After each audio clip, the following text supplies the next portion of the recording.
हिमालय के जंगल में टुनटुनी चिड़िया अपने पति के साथ रह रही थी। टुनटुनी चिड़िया अंडे देने वाली थी। दोनों पति पत्नी बहुत खुश थे। अचानक एक दिन बरसात का मौसम होने लगता है। अरे कालू जी, ये क्या?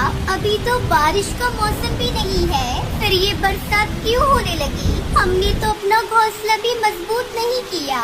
अगर बारिश होती रही तो हमारा घोंसला कहीं टूट न जाए। तुम माँ बनने वाली हो, ऐसे मौके पर ऐसी अशुभ बातें नहीं बोलते। थोड़ी देर में बारिश रुक जाएगी, फिर मैं अपना घोंसला मजबूत बना दूंगा। तुम फिक्र मत करो, मैं सब संभाल लूंगा। तुम बस अपना ख्याल रखो। तब तक आप लोग कमेंट पे बताएं 12 - 6 कितने होते हैं। थोड़ी देर बाद बारिश रुक जाती है और कालू कौवा मजबूत लकड़ियाँ लेने के लिए जंगल में चला जाता है। इधर टुनटुनी घोंसले में बैठी सोचने लगती है, हे भगवान, ये हमारा पहला अंडा है। भगवान करे सब अच्छे से हो जाए। जब अंडे से बच्चे बाहर आएंगे, मैं अपने बच्चों को बहुत खुश रखूंगी। उन्हें दुनिया की हर खुशी दूंगी। अपने बच्चों को खूब पढ़ाऊंगी और एक अच्छा पक्षी बनाऊंगी। टुनटुनी चिड़िया भी ऐसा सोच ही रही थी कि तभी तेज बारिश शुरू हो जाती है। थोड़ी देर बाद कालू कौवा खाली हाथ वापस घर आ जाता है। तुम ठीक तो हो ना टुनटुनी? हाँ कालू जी, मैं तो ठीक हूँ, लेकिन आप खाली हाथ वापस क्यों आ गए? लकड़ियाँ कहाँ है? आप तो घोंसला मजबूत करने के लिए लकड़ियाँ लेने गए थे ना, क्या हुआ? मैं क्या करता टुनटुनी, मैं लकड़ियाँ ढूंढ रहा था कि तभी बारिश शुरू हो गई और मुझे खाली हाथ वापस लौटना पड़ा। तभी टुनटुनी चिड़िया चिल्लाने लगती है, कालू जी, मेरे पेट में बहुत जोरों से दर्द हो रहा है। ऐसा लगता है मेरे अंडे देने का समय आ गया है। थोड़ी देर बाद टुनटुनी चिड़िया 2 अंडे देती है। वो अपने अंडों को देखकर बहुत खुश थी। वो अपने अंडों को चूमने लगती है और अपने पंखों में छुपाकर गर्माहट देने लगती है। बाहर बारिश तेज होती जा रही थी। तभी कालू कहता है, टुनटुनी, बारिश बहुत तेज है। सारे पक्षी अपना अपना घर छोड़कर जा रहे हैं। चलो तुम भी कहीं सुरक्षित स्थान पर चलो। मुझे बहुत चिंता हो रही है, कहीं हम इस बारिश में दब न जाएं। नहीं, आप कुछ भी कर ले, मैं अपने अंडों को छोड़कर कहीं नहीं जाऊंगी। मैंने बहुत दुख सहे हैं। अभी अभी तो मैंने इन अंडों को जन्म दिया है और आप चाहते हैं मैं इन अंडों को यहाँ छोड़कर अपनी जान बचाऊं? आपको जाना है तो जाइए, मैं कहीं नहीं जाऊंगी। मेरी बात मानो टुनटुनी, अपना घोंसला बहुत कमजोर है, कभी भी टूट सकता है। चलो यहाँ से कहीं और चलते हैं।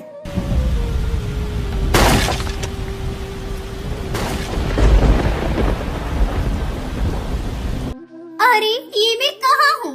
मेरे अंडे कहाँ हैं? कौन मुझे यहाँ लेकर आया? कालू जी, कहाँ हैं आप? जल्दी मेरे पास आइए।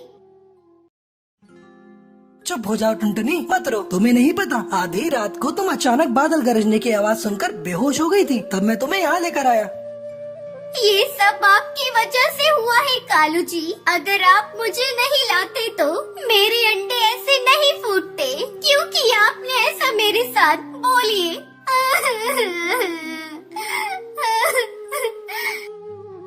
लेकिन टुनटुनी, तुम्हारी जान मेरे लिए बहुत कीमती है। अंडे तो हो जाएंगे, अगर तुम्हें कुछ हो जाता तो मैं तो जीते जी मर जाता। चलो अब बारिश थम चुकी है, मैं जल्दी से अपना नया घर बनाता हूँ। फिर कालू कौवा जंगल से हरे हरे बांस लेकर आता है। तभी कालू को रास्ते में एक छोटी सी चिड़िया रोती हुई दिखाई देती है, जिसका नाम सुनहरी होता है। कालू कौवा सुनहरी के पास जाता है और उससे कहता है, बेटा नन्ही चिड़िया, तुम कहाँ से आई हो और रो क्यों रही हो? तुम्हारा घर कहाँ है? अंकल जी, मेरा नाम सुनहरी चिड़िया है। मेरा घर बारिश की वजह से टूट गया है और मेरे माता पिता भी इस दुनिया में नहीं रहे। अब मैं क्या करूं? कहाँ जाऊं? किसके सहारे जीऊं? मैं अनाथ हो गई अंकल। कौन कहता है बेटा तू अनाथ हो गई है? तू चल मेरे साथ बेटा मेरे घर, वहाँ तुझे एक अच्छी माँ मिलेगी। तू अब से हमारे साथ रह लेना, मेरी बेटी बनकर। ये सुनकर सुनहरी बहुत खुश होती है और कालू कौवा उसे टुनटुनी के पास ले जाता है और उसे सारी बात बताता है।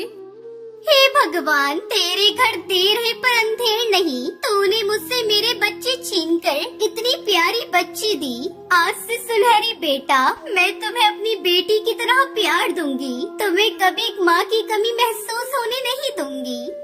अब सुनहरी को देखकर टुनटुनी भी अपना गम भूल जाती है। फिर तीनों मिलकर हरे बांस से अपना नया घर बनाते हैं और खुशी खुशी उसमें रहने लगते हैं।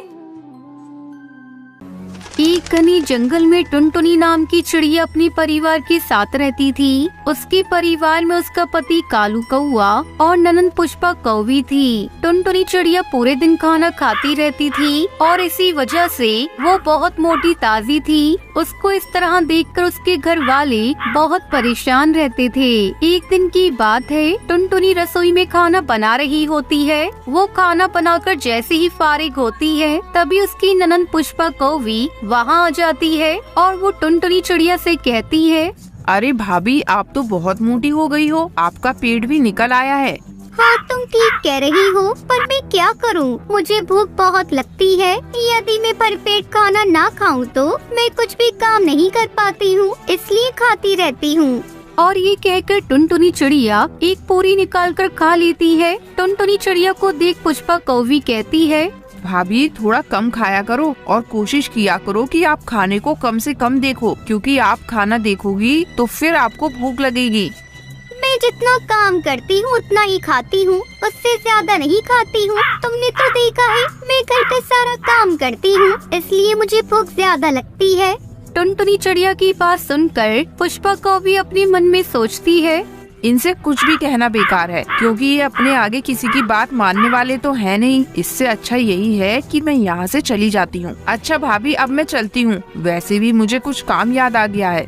और ये कहकर पुष्पा वहाँ से चली जाती है। पुष्पा के जाने के बाद टुनटुनी चिड़िया अपनी आप से कहती है, बड़ी आई मुझे समझाने वाली, मेरा जितना मन होगा उतना खाऊंगी।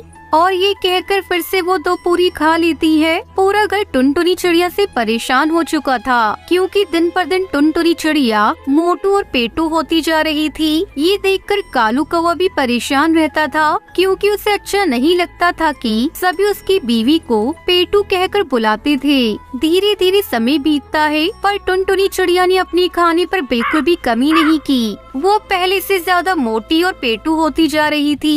एक दिन की बात है, कालू कौवा टुनटुनी चिड़िया से कहता है, मुझे बिल्कुल भी अच्छा नहीं लगता कि तुम इतना ज्यादा खाती हो। सब तुम्हें मोटी और पेटू कहकर बुलाते हैं, इसलिए मैं तुम्हें कह रहा हूँ कि तुम अपना वजन कम करो। तो आपको अच्छा नहीं लगता है कि मैं मोटी हूँ?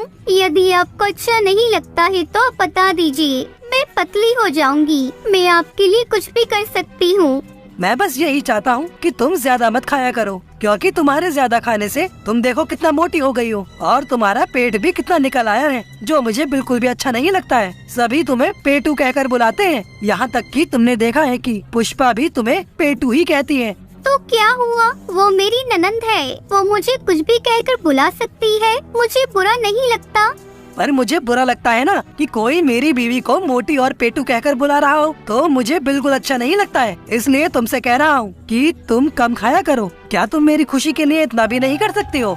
और ये कहकर कालू कौवा वहाँ से चला जाता है। कालू कौवे के जाने के बाद टुनटुनी चिड़िया अपने आप से कहती है, मैं किस किस के पास सुनूं? मुझे तो कुछ समझ नहीं आता है। सभी मेरे खाने के पीछे पड़ गए हैं, कोई भी मुझे चैन से खाने नहीं देता है। और ये कहकर धीरे धीरे और दिन गुजर जाते हैं। अब उसकी हालत ये थी कि वो एक जगह से दूसरी जगह उड़कर भी नहीं जा पाती थी, और यदि उड़ भी पाती थी तो बहुत ही कम दूरी तक। एक दिन की बात है, टुनटुनी चिड़िया रसोई में पानी पी रही होती है, तभी उसका पैर फिसल जाता है और वो मटके में जाकर गिर जाती है। मोटी होने की वजह से टुनटुनी चिड़िया उस मटके से निकल नहीं पा रही होती है और मदद के लिए जोर जोर से चिल्लाने लगती है, बचाओ, कोई तो बचाओ, मैं मटके से नहीं निकल पा रही हूँ, मैं यहाँ पर फंस गई हूँ, कोई तो मुझे यहाँ से निकालो।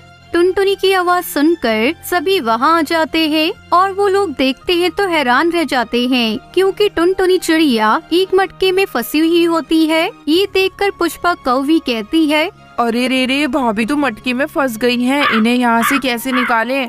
मुझे नहीं पता इसे कैसे निकालें, मुझे तो कुछ भी समझ नहीं आ रहा है। मैं मना करता था कि ज्यादा मत खाया कर, अब देखो ना, फंस गई हो ना इस मटके में। अब बता तुझे कैसे निकालें यहाँ से। वो दोनों काफी देर तक सोचते रहते हैं, पर उनको कुछ भी समझ भी नहीं आता है। कालू कौवा पुष्पा कौवी से कहता है, तुम जाओ और 2 मजबूत लकड़ी लेकर आओ, मुझे माफ कर दो, मैंने आप लोगों की बात नहीं मानी और मुझे इस मटके से बाहर निकालो, मुझे बहुत दर्द हो रहा है। तुम शांत हो जाओ, मैं तुम्हें यहाँ से निकाल लूंगा। हमें इस घड़े को तोड़ना होगा। तभी पुष्पा कौवी आती है और कालू कौवा मजबूत लकड़ी से उस मटके को तोड़ने लगता है और टुनटुनी चिड़िया उस मटके से निकल आती है। मुझे माफ कर दो, मैंने आप लोगों की बात नहीं मानी। यदि मैंने आप लोगों की बात मानी होती तो आज मुझे ये सब देखना नहीं पड़ता। चलो अच्छी बात है, तुम्हें ये बात समझ तो आई। अब से तुम कम ही खाया करना। जी दीदी, आज से मैं कम ही खाना खाया करूँगी और अपनी सेहत पर ध्यान दिया करूँगी। हमें इस कहानी से सीख मिलती है कि हमें कभी भी ज्यादा नहीं खाना चाहिए। हमें बस इतना ही खाना चाहिए जितनी की जरूरत हो, क्योंकि मोटापा हमारे शरीर के लिए हानिकारक होता है। अमेज़न के जंगल में टूनी चिड़िया अपनी बड़ी बेटी टुनटुनी और छोटी बेटी पिंकी चिड़िया के साथ रहती थी। वो अपने खेत में तरबूज उगाया करती थी। एक दिन सुबह सुबह पिंकी और टुनटुनी दोनों बहनें आपस में झगड़ रही थी। अरे क्या हुआ, तुम दोनों आज सुबह सुबह क्यों झगड़ने लगी? माँ ये देखो, इस पिंकी ने मेरा ब्रश तोड़ दिया। तुम ही बताओ अब मैं कैसे ब्रश करूँगी? अरे तुम दोनों ने मेरी नाक में दम कर रखा है। चलो अब जल्दी से तैयार होकर स्कूल जाओ, मुझे भी तरबूज बेचने जाना है। तब तक आप लोग कमेंट में बताएं 46 + 45 + 1 कितने होते हैं। टूनी चिड़िया अपनी दोनों बेटियों को स्कूल भेजने के बाद खेत से तरबूज तोड़कर गांव के ही व्यापारी कड़कनाथ सेठ के पास जाती है। सेठ जी, आपने जितना बोला था उतना तरबूज मैं लेकर आई हूँ। इस बार मैंने अपने खेत में सबसे महंगे वाले तरबूज के बीज लगाए थे, इसलिए इन तरबूज की कीमत थोड़ी ज्यादा लगेगी। कोई बात नहीं टूनी, तेरे तरबूज वाकई में बहुत अच्छे हैं। ये ले इनकी कीमत, तेरी सोच से भी ज्यादा दिया है। ये तो आपका बड़प्पन है मालिक, अब मैं चलती हूँ। टूनी चिड़िया पैसे लेकर वहाँ से चली जाती है। तभी व्यापारी अपने नौकर कालू कौवे से कहता है, अरे कालू, जल्दी अपना दिमाग चला, जिससे ये तरबूज मुझे मुफ्त में मिल जाए और इस टूनी के हाथ खाली रह जाए। ठीक है मालिक, अब देखिए मेरा कमाल, मैं कैसे इस टूनी को चूना लगाता हूँ। उधर टूनी चिड़िया पैसों से भरी पोटली लेकर जा रही थी। तभी कालू उसके पैसों से भरी पोटली छीनकर वहाँ से भाग जाता है। अरे पकड़ो पकड़ो, वो चोर मेरे पैसे लेकर भाग रहा है। अरे कोई तो उसे पकड़ो, मैं तो बर्बाद हो गई। टूनी चिड़िया जोर जोर से शोर मचाने लगती है, लेकिन कोई भी पक्षी उसकी मदद के लिए नहीं आता। उदास मुंह से टूनी चिड़िया खाली हाथ अपने घर लौट जाती है। उधर कालू कौवा टूनी चिड़िया से छीने हुए पैसे ले जाकर व्यापारी को दे देता है। पैसे देकर व्यापारी बहुत खुश होता है। अगले दिन टूनी चिड़िया कर्ज मांगने के लिए उस व्यापारी के पास जाती है। सेठ जी, मैं लुटे गई, बर्बाद हो गई। मेरे साथ बुरा हुआ, मेरे सारे पैसे छीनकर एक चोर भाग गया। मुझे पैसों की बहुत जरूरत है, खेत में तरबूज की दूसरी फसल लगानी है। आप मुझे कुछ पैसे उधार दे दीजिए, फसल तैयार होते ही मैं आपका कर्ज चुका दूंगी। टूनी चिड़िया के इतने कहने पर भी कड़कनाथ सेठ टूनी को कोई कर्ज नहीं देता और उसे वहाँ से भगा देता है। अब टूनी चिड़िया को कुछ भी समझ में नहीं आ रहा था कि अब वो क्या करेगी। धीरे धीरे टूनी की तबीयत बिगड़ने लगती है। फिर एक दिन उसकी मौत हो जाती है। माँ, तुम्हें क्या हो गया माँ? आंखें खोलो माँ, तुम कोई जवाब क्यों नहीं दे रही हो? उठो न माँ, अब हम दोनों कभी झगड़ा भी नहीं करेंगे। देखो न माँ, पिंकी कितना रो रही है। उठो माँ। दीदी, माँ बोल क्यों नहीं रही है? पिंकी, अम्मा कभी नहीं बोलेंगी। माँ हम दोनों को छोड़कर चली गई। इस तरह कई दिन गुजर जाते हैं। अब उन दोनों को देखने वाला कोई नहीं था। एक दिन उनकी पड़ोसन मीठी तोती उनके घर भोजन लेकर आती है। बच्चों ये लो भोजन। देख रही हूँ 2 दिनों से तुम्हारे घर में चूल्हा भी नहीं जला। लो इस भोजन को खा लो। आंटी, हम लोग माँ के बिना कैसे रहेंगे? हमारी तो जिंदगी उजड़ गई। बेटा, मैं तुम्हारे दुख को समझ रही हूँ, लेकिन हम कर भी क्या सकते हैं। मेरी मानो तो तुम लोग अपने खेत में फिर से तरबूज की खेती करना शुरू कर दो। इस तरह तुम दोनों बहनों का मन भी लगा रहेगा। हाँ आंटी जी, आप ठीक कह रही है। मैं कल से ही अपने खेत में तरबूज की खेती करना शुरू कर देती हूँ। अगले दिन से टुनटुनी चिड़िया अपनी बहन पिंकी चिड़िया के साथ मिलकर तरबूज की खेती करना शुरू कर देती है और जल्दी उनका खेत तरबूज से लहराने लगता है। इस तरह दोनों बहनें तरबूज को बेचकर अपना जीवन खुशी खुशी बिताने लगती हैं।